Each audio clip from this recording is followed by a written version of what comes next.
Kas, ja ajatolas sliktākais murgs nav Amerikas sankcijas, Izraēlas F-35 vai pat protesti ielās? Tieši šo institūciju viņi 45 gadus centās apspiest. Tagad Irāna asiņo. Hamenejs ir prom. Buģštaba izskatās nedrošs. Un IRGC režīma vislojālākie spēki tiek sašķelti ar precīziem triecieniem. Līdz šim ir iznīcināti 7000 mērķu. Padomājiet par to. Šajā visā gandrīz neskarts palika viens spēks – regulārā armija, jeb Arteš.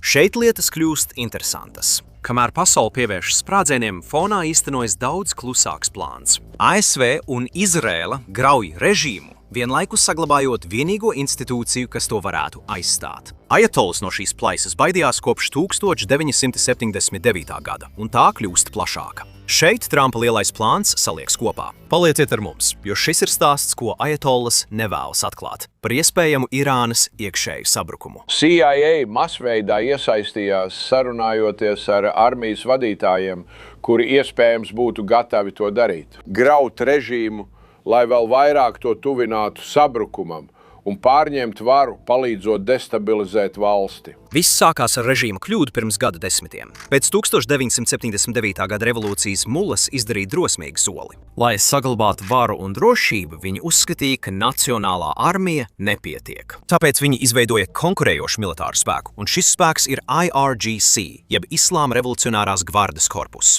Tā ir armija, par kuru jūs parasti dzirdat ikreiz, kad tiek pieminēta Irāna. Tajā ir ap 150 000 elitāru karavīru, kas pakļaujas augstākajam līderim. Viņi vada Irānas militāros spēkus, dronus, kontrolē starpniekaru tuvijos austrumos un kontrolē milzīgu daļu ekonomikas. Naftas, kontrabanda un būvniecības impērijas. Viss, kas uztur augstāko garīdznieku bagātību un varu, ir viņu rokās. Viņi saņem labāko atalgojumu, aprīkojumu un slavu. Viņi ir režīma pakalpiņi. Arteš, Irānas vecā armija, gaida ēnā. Šis spēks pastāvēja jau pirms revolūcijas, lai kalpotu tautai, nevis privātām interesēm. Tajā ir ap 350 000 cilvēku, galvenokārt iesaucamie, kas sargā robežas un cīnās konvencionālos karos. Proti, viss, kas viņiem nedod lielāku varu. Režīms apzināti uztur viņus vājus un pastāvīgā sāncensībā ar IRGC. IRGC iegūst naudu, ietekmi un prestižu, bet Arteš paliek tikai drupačas un aizdomas. Ajatols sākumā baidījās, ka Arteš varētu vērsties pret viņiem, jo tā seko karavīru tradīcijām, nevis revolucionārai deksmei. Viņiem nav izskalotas smadzenes. Tas gadu desmitiem ir radījis šķaušanos, un tagad šī šķaušanās klusām ir kļuvusi par režīma ahilei papēdi. Un tieši tagad Trumps, Izraēla un ASV izmanto šo plaisu ar ķirurģisku precizitāti. Operācija Episkās dusmas ir labs piemērs tam, kā viņi rīkojas. Mērķi kopš uzbrukuma sākuma ir skaidri. Raķetes trāpīja IRGC štābam Teherānā, Irānas proxy operāciju centram. Iznīcināti raķešu ražošanas objekti, IRGC krājumi samazināti uz pusi. IRGC flot Persijas līcī cietusi smagus zaudējumus un vairs nespēja apdraudēt kuģošanas ceļus. Apvienojot to ar viņu pretgaisa aizsardzības iznīcināšanu un IRGC augstāko komandieru struktūrālu likvidēšanu, jūs varat redzēt, ka IRGC ir pilnīgā sabrukumā. Neskatoties uz visu, Arteš paliek neskarts. Kazarmas, bāzes un apmācību centri lielākoties neskarti. Tas nav nejauši. Mērķis ir iznīcināt režīma ideoloģisko kodolu, saglabājot profesionālo armiju. Tieši tā. ASV un Izraēla rada apstākļus, kas ļauj notikt iekšējām režīma pārmaiņām, un Arteš ir visa centrā. Viņi pat neatturas. Izraēlas izlūkdienesti sazinās ar rietumu vienībām, kur ir augsts dezertēšanas līmenis, mudinot palikt uz vietas un aizsargāt infrastruktūru no IRGC sabotāžas. Saglabājiet savas dienesta pakāpes un pensiju. Un ieģiet vēstures grāmatās kā jaunās Irānas varoņi. Diezgan interesanti, vai ne? Kamēr IRGC tiek iznīcināts, Arteš tiek saglabāts. Rūpīgi izplānot rīcību, lai uz visiem laikiem sašķeltu IRGC un Arteš un sāktu jaunu laikmetu. Tas darbojas, jo Arteš jau ir pierādījis, ka neuzbruks saviem cilvēkiem. Lai stabilizētu valsti, viņi nav ajatolas, viņi nav ļaunie slepkavas, viņi nešaus uz iedzīvotājiem. Viņi sev uzskata par daļu no iedzīvotājiem. Visi iesauktie ir tādi, tāpēc viņi nekad nelūdza viņiem lārī iziet ielās un šaut uz cilvēkiem. Viņi nav pārliecināti, vai to darīs. Tā ir realitāte. Kā viņi to zina? Jaunākais pierādījums nāk no Irānas civiliem protestiem, kas sākās 2025. gada decembrī. Pēc reāla sabrukuma un smagas ekonomiskās situācijas cilvēki sacēlās labāku apstākļu meklējumos. Bijušais augstākais līderis Ali Hamenei tā vietā, lai risinātu viņu bažas, izvēlējās saglabāt savu varu. Ko viņš darīja? Viņš pavēlēja IRGC un milicijai veikt slaktiņu pret savu tautu. Viņi ar kaujas munīciju brauca ar motocikliem, izvietoja snaiperus uz jumtiem un šāva, lai nogalinātu. 8. un 9. janvārs pārvērtās par slaktiņiem vairākās pilsētās, jo IRGC pilnībā iesaistījās režīma saglabāšanā. Neļaujiet Amerikas un Izraēlas ienaidniekiem gūt panākumus vai pat sēdēt uz to. Paldies!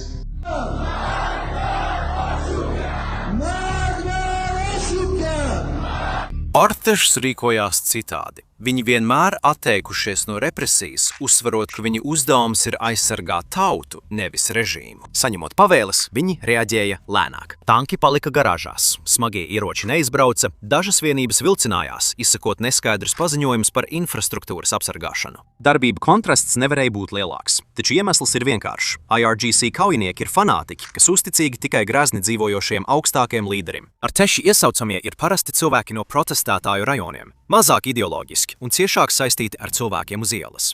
Irānas režīmam tas pierādīja, kāpēc viņi nekad neuzticēja netīro darbu Artešu.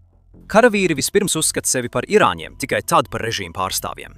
Šī šķelšanās janvārī izglāba dzīvības, tagad tā var izbeigt režīmu.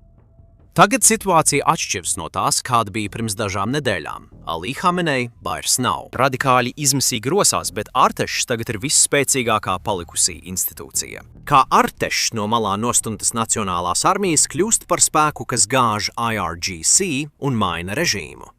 Tas sākas ar dezertēšanu. Ziņas jau izplatās satelīta kanālos un sociālajos tīklos, solot drošu aiziešanu un finansiālas garantijas IRGC virsniekiem, kuri ir gatavi aiziet. Piedāvājums ir vienkāršs. Sargā ģimeni, saglabā pensiju un negrimsti ar grimstošo kuģi. Dezertējušie virsnieki grauj sargus no iekšpuses. Artešs ir vieta, kur viņi nonāk. Kad dezertēšana sākas, nākamā prioritāte ir infrastruktūra. IRGC ir pieredze izdedzinātas zemes taktikā un sabrukuma gadījumā varētu iznīcināt elektrostacijas, dambjus un naftas objektus pirms aiziešanas. Artešs zina šos trikus. Viņu apmācība balstās uz konvencionālu aizsardzību, nevis pastarpinātiem kariem. Tas nozīmē, ka viņi var pārņemt kontroli pār cauruļvadiem, apsargāt tiltus un uzturēt darbībā kritiski svarīgās sistēmas. Viņi liedz sargiem iespēju aizejot radīt haosu valstī. Pirms apvērsuma sākuma ir svarīgs klusais kaujas lauks – Irānas izlūkošanas tīkli. Tie ir režīma acis un ausis, kas izseko virsniekus, uzrauga sakarus un likvidē draudus, pirms tie vispār izveidojas. IRGC izlūkošana un drošības dienesti 10 gadiem izveidojuši sistēmas, lai apturētu šādas iekšējās sacaušanās. Arteša rīcībai jābalstās uz pareizu laika izvēli, slepenību un ātrumu, nevis tikai uz tankiem un bāzēm. Ja tīkli neskarti, svarīgus virsniekus var aizturēt vienas nakts laikā. Plāni var izjukt pirms saulēkta un viss pasākums var izirt pat vēl nesācies. Tātad īstais jautājums nav tikai par to, vai Artešs ir gatavs rīkoties, bet vai tas spēj kustēties ātrāk nekā sistēma, kas izveidota, lai to pieķertu darbībā. Trešais solis ir apvērsums. Arteša komandieri nav fanātiķi kā IRGC, bet profesionāļi, kuri rūpējas par valsti, nevis augstākā līdera dekrētiem. Klusas sarunas jau notiek pa uzticamiem kanāliem. Kad būs īstais brīdis, virsnieki paziņos, ka viņi atbild tautai, nevis ideologiem. Viņi arestē radikāļus, pārņem komandu punktus un maina militāro pakļautības ķēdi. Tas nav ielu konflikts, bet varas nodošana, kas izolē un sakauj gvardi. Ir vēl viens aspekts, kas palielina riskus – Irānas stratēģiskās iekārtas. Kodolobjekti, raķešu noliktavas un ieroču sistēmas ir izkaisītas pa valsti. Daudzas no tām ir IRGC kontrolē. Sabrukuma brīdī šīs vietas kļūst par bīstamiem punktiem. Ja pavēļu struktūras sabrūk pat uz īsu brīdi, risks nav tikai iekšējā haosā. Nav skaidrs, kas kontrolē šos resursus un kā tos izmantos. Šāds scenārijs uzreiz piesaista globālu uzmanību, jo neviens nevar pieļaut, ka svarīgi ieroči nonāk neskaidrās rokās. Artešam tas nozīmē, ka jebkura rīcība jāveic ātri un precīzi. Šo vietu nodrošināšana būtu obligāta. Tā būtu pirmā prioritāte brīdī, kad līdzsvars sāk mainīties. Artešs kļūst par vienīgo spēku starp kārtību un haosu, uzturot mieru, nodrošinot robežas un pārtikas zāļu plūsmu. Viņi atkāpjas, nododot varu civilai pārejas valdībai ar opozīciju, trimdas ekspertiem un reformu atbalstītājiem. Nav ne varas vakuma, ne karvadoņu patvaļas. Selektīvie triecieni sagrāva IRGC, bet Nacionālā armija palika neskarta, tāpēc pilsoņu karš nekad nebija reāls scenārijs. Seko gaidītais brīdis. Artešs rītausmā ar tankiem ieiet Teherānā, ielēns IRGC mītni, komandierus izveda roku dzaužiem, pūļi gavilē. Karavīri māja civiliedzīvotājiem, nevis šauja. Šādu scenāriju vēlas ASV un Izraels plānotāji. Tā nav fantāzija. Tā ir vienīgā iespēja mainīt režīmu bez ārvalstu iebrukuma vai asiņainām sadursmēm. Klausies, ja tu esi pieķēries šim, jo ajatolas dzelzs tvēriens beidzot sāk slīdēt kā slikta parūka Teherānā, spied pateikt pogu no sirds. Tas būtībā ir līdzjūtība, lai plaisas kļūtu vēl lielākas. Un abonē ar zvaniņu, lai nepalaistu garām brīdi, kad Artešs beidzot izlems, ka ir apnicis auklēt mulles. Drīz būs vēl vairāk jaunu atjauninājumu. Atgriežamies pie tēmas. Kādi ir riski un kā tas var attīstīties? Pirmais drauds – nepaklausīgi IRGC komandieri. Ja sargi sajutīs, ka režīms zaudē varu, daži varētu pilnībā atšķelties un izveidot savas militāras vienības. Šāds scenārijs ir biedējošs. Jūs varētu redzēt sašķeltas vienības, kas cīnās par teritoriju, sabotē infrastruktūru un pārvērš Irānu par kara pavēlnieku kontrolētu zonu mozaīku. Šāds haoss varētu ilgt gadiem ilgi. Taču draudi nav tikai ārēji, pats Artešs varētu vilcināties. Komandieri varētu vilcināties, gaidot garantijas vai baidoties no radikāļu atriebības. Katru dienu viņu izšķirošas rīcības iespēja sarūk. Pēctecības jautājums joprojām ir aktuāls. Moštabars Hamenī, bijušā līdera dēls, tiek izvirzīts par jauno augstāko līderi. Ja viņš ātri nostiprinās varu, režīms, lai gan vājāks, var saglabāt kontroli un palikt bīstams, neskatoties uz nemieriem. Vilcināšanās var nozīmēt iespējas beigas. Vēsture to atkal un atkal pierāda. Armijas līdzīgās situācijās bieži gaida ideālus apstākļus, skaidrus signālus un panākumu garantijas, taču šīs garantijas reti kad pienāk. Neskatoties uz riskiem, iespējams būtisks ieguvums. Ja Artešs atbalstīs protestētājus, sabrukums var notikt ātrāk nekā gaidīts. Pūļi ielās dod kustībai leģitimitāti. Armija pārvērš to pārmaiņās, bet ASV sankciju atvieglošana ir papildus stimuls. Karavīri var cerēt uz nākotni bez ģimenes ekonomiskā spiediena, bet komandieri uz starptautisku atzīšanu. Pēkšņi stimulu sistēma sakārtojas tā, ka tas varētu pātrināt režīmu krišanu. Jaunākās pazīmes šīs plaisas padara vēl skaidrāk redzamas. Ieraksti X liecina, ka pārbēgšana uz Artešu jau notiek. IRGC kanāli draud ar spēcīgāku triecienu, ja protesti atjaunosies, kas izklausās pēc panikas, nevis pārliecības. ASV izlūkdienesta ziņojumi rāda, ka režīms steidzas nostiprināties. Plaisas redzamas.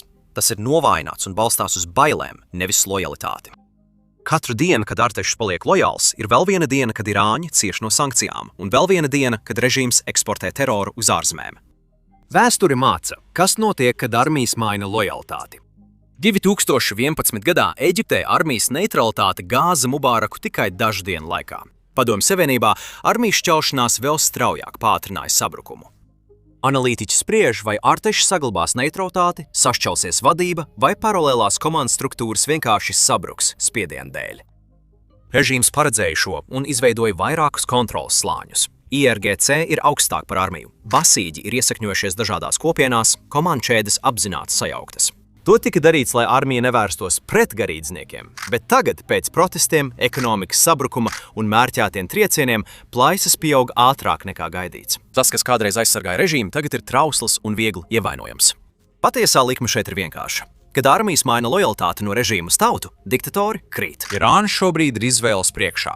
Ja Artešs vilcināsies, režīms pastāvēs ilgāk. Ja armija rīkosies, mainīsies varas līdzsvars. Kad tas notiks, sekas būs jūtamas visā reģionā, pārveidojot visu. Un, lai gan lielākā uzmanība tiek pievērsta Amerikas Savienotajām valstīm un Izrēlai, viņi nav vienīgie, kas vēro šo notikumu attīstību. Krievijai un Ķīnai Irānā ir svarīgas intereses, no enerģētikas līdz stratēģijai. Tām neizdevīga nestabilitāte. Ja situācija strauji mainīsies, abas valstis var iesaistīties ar stabilizējošu atbalstu, ne obligāti karaspēku. Informācijas apmaiņa, ekonomiskā palīdzība vai diplomātisks atbalsts, kas ļauj režīmam atgūties. Tas rada vēl lielāku nenoteiktību, jo jebkādas iekšējas pārmaiņas Irānā nenotiek izolēti. Tas notiek pasaules lielvaru uzraudzībā, kuras var dot priekšroku kontrolētai situācijai, nevis pēkšņam sabrukumam. Arteši ir izšķirošās krustcelēs. Šīs darbības ietekmēs Irānas nākotni un var radīt sekas pasaules enerģijas tirgos, Hormuza šauruma drošībā un tuvo austrumu stabilitātē. Investori, enerģētikas stratēģi un politikas veidotāji uzmanīgi seko notikumiem, jo pat nelielas izmaiņas Irānā var radīt globālas sekas. Šī riska centrā atrodas Hormuza šaurums, pasaulē svarīgākais naftas pārvadājuma punkts. Nāves kults Irānā šantažē pasauli, slēdzot svarīgu starptautisku jūras ceļu – Hormuza šaurumu. Pašreizējais karš ir paralizējis komerciālo satiksmi. Simtiem kuģu ir iesprostoti, novirzīti vai spiesti meklēt patvērumu. Kāpēc? IRGC slēgusi šaurumu, draudot kaitēt, tāpēc lielākie pārvadātāji apturējuši vai ierobežojuši pakalpojumus. Naftas cenas pārsniegušas $110 par barelu, izraisot spriedzi globālajās piegādes ķēdēs. Ja Artešs nostātos pretī IRGC un valsts intereses likt augstāk par ideoloģiskajām, blokāde varētu ātri atcelt. Naftas tankuģi atkal varētu brīvi kursēt, enerģijas cenas stabilizētos un traucējumi mazinātos. Sekas attiecas arī uz Irānas ilgstošo reģionālo ietekmi. Režīms caur IRGC 10 gadiem novirzīs miljārdus kaujinieku grupējumiem, kas darbojas režīma interesēs tuvajos austrumos. Tas atbalsta Hizballahu Libanā, hutiešus Jemenā, šītu milīcijas Irākā un kaujiniekus Sīrijā. Šie finansējuma avoti paildzina konfliktus, vājina valdības un iesloga miljonus vardarbībā. Ja IRGC vājinātu un Arteši to izolētu, finansējuma kanāli izsīktu, šo grupējumu organizētājs zaudētu savu galveno finansētāju, kaimiņvalstīm ļaujot attelpot. Savukārt tas varētu pavērt ceļus, kas agrāk tika uzskatīti par maz ticamiem. Tas nozīmē mazāku naidīgumu, iespējama Irānas, Izraēlas un ASV attiecību uzlabošanos un pārēju no sabotāžas uz īstu diplomātiju. Tuvie austrumi varētu beidzot virzīties uz mieru un stabilitāti. Tāpēc valdības, investori un analītiķi ar interesi seko nākamajām Arteša darbībām. Aprēķini ir vienkārši. Ja regulārā armija nostātos Irānas tautas un nacionālo prioritāšu pusē, nevis teokrātiskās kontrolas, IRGC varētu zaudēt savu ietekmi. Tas nozīmē, ka pašreizējais režīms varētu sabrukt, un Irānas 90 miljoniem iedzīvotāju beidzot varētu rasties īsta iespēja iegūt brīvību un pašnoteikšanos. Sākotnēji šķietama iekšēja cīņa patiesībā ir globāls pavērsiens. Tāds, kas spēj pārveidot ekonomikas, drošības arhitektūru un reģionālo varas līdzsvaru uz gadu desmitiem. Dienas beigās Artešs ir daudz vairāk nekā tikai Irānas parastie bruņotie spēki. Tas ir Irānas tautas visreālākā atlikusī cerība uz pārmaiņām no iekšienes. Izvēloties tautu par teokrātiju, IRGC pārākums beigtos, režīms kristu un 90 miljonu irāņu spērtu soli pretī brīvākai nākotnē. Šī izvēle mainītu Irānu un atbalstotos pasaulē. Artešs varētu būt pavērsiens, kas izbeidz 45 gadus ilgušo teokrātiju. Kurš to bija paredzējis?